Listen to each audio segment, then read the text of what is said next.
Boring. Utterly boring. Ugh. I am the god, the Grand Narukami Shrine.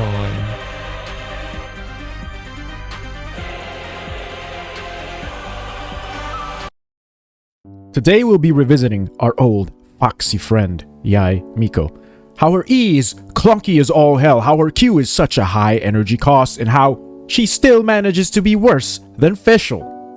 And how everything has completely changed. But no, not really. All those things have remained largely the same. I made an analysis of Yae's kit in the past, and largely to this day, all of the things I said in that video is still the same.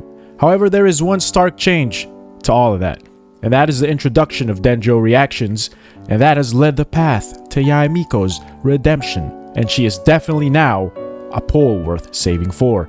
Good morning, good afternoon, good evening, YouTube. It's your Slime King Dejima Man, and welcome to Yae Miko becoming a god. Another video. Before we get into the impact of DENDRO and Yae Miko's viability, first, let's talk about the things that largely remain the same, yet our understanding of it has matured. Yae Miko's role in teams has become different over time. Most have compared her to Fischl, some have compared her to Beidou, but there's never been a consensus made, and that's simply because she is somewhere between the two, and her roles in teams are fluid and is continually shifting between a similar role to Fischl's or to Beidou's. First off, let's examine Yae's kit once again. She casts multiple E's that deal electro damage in a small AoE ring around the enemy hit. Her burst is 3 successive thunderbolts when all 3 Sakura totems are present on field and they reset her E cooldowns. Now, with this knowledge, it's easy to compare her to Fischl, since she also has an E that does electro damage, and a burst that merely does more damage and extends or resets Oz's duration. However, you quickly realize Fischl provides more energy, more damage via her A4 Ascension procs, and is outright just more independent than Yae. So naturally we turn to the other electro in this equation, Beidou. She has a high cost burst, commonly paired with Fischl, to counteract it much like Yae. She deals off-field damage that excels against 2 enemies, and suddenly Yae just turns into a single target Beidou. But that's where the comparisons must stop. Yae Miko can flow seamlessly into a character that simply focuses on her E, totem damage, or her burst damage. As a lone electro in a team, ER thresholds are too high to realistically burst every rotation, and as such, she should focus only on her E instead. Bursting once an abyss floor instead of every rotation, or every other rotation, gives you the flexibility to run many teams with her. And if you do focus on her burst, then running her with Fischl would then become a necessity unless you have C2, in which case that is the only possible way to act without compromise.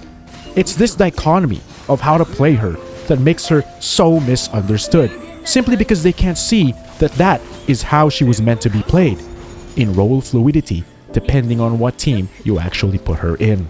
Yae Miko is neither a replacement to Fischl nor Beidou. Instead, she is her own unit that fulfills a niche all her own.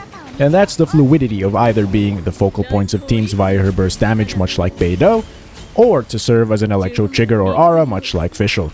She can't, in absolute terms, be as good as those two in their respective roles, but her niche is the flexibility to assume those roles fluidly without much compromise. Think of a character like Albedo, who is a stopgap for most teams when you have no better option to fill in that 4th slot. But amplify it. Yae Miko can fill in the gaps of most teams and still excel in those circumstances. She is not a filler, she is a unit that excels even if she was simply meant to fill in the gaps. Now, I wouldn't be saying all this if it wasn't for one major change in the landscape of the game, because Fischl can technically fill in gaps in a team better than Yae Miko. However, with the introduction of DENDRO, it literally changes everything. Prior to the addition of DENDRO, Yae Miko was merely playing second fiddle to her counterparts. Don't get me wrong, she was still good, but never truly recommendable. However, with the advent of Aggravate and Hyperbloom teams, she has become one of the strongest and versatile units in the game. Her artifact sets and builds have greatly diversified as well. Gilded Dreams is the best option in Hyperbloom teams. 4-piece Thundering Fury becomes a very viable choice, and in most circumstances, the one with the best substats will win out. Or you can choose to run any variation of 2P sets with Glad, Shiminawa, Vermilion Hereafter, Wanderers, Gilded Dreams, and Thundering Fury. This just further amplifies the emphasis of her fluidity in game. Triple EM builds become more valuable as well, and ER, while really good with Yae, becomes less of an issue simply because her burst can be ignored in favor of focusing on her skill damage instead. Is Yae Miko worth pulling? Of course, she still has her faults. Despite her role and build fluidity emphasis, she is the exact opposite with that clunkiness of her E. But that largely is the only complaint that has remained since her polarizing debut. Her high cost burst doesn't matter anymore because her E's were the main source of her damage anyway. Now the main argument for not pulling for Yae Miko is that you can't fully maximize her kit without C2, and that Hoyoverse is disgusting for locking the full kit behind cons. However, here's the thing, and I always want to reiterate this. Of course, this is a highly subjective and opinionated thing when it regards to cons and locking kits behind them, but that kind of mindset thinking that way will simply lead you to spending on the game or hating on the game.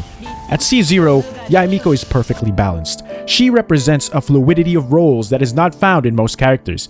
As units become more and more niche, Nilo, Sino, you will come to appreciate that what Yae Miko's kit truly brings is the versatility we've been lacking in the recent banners.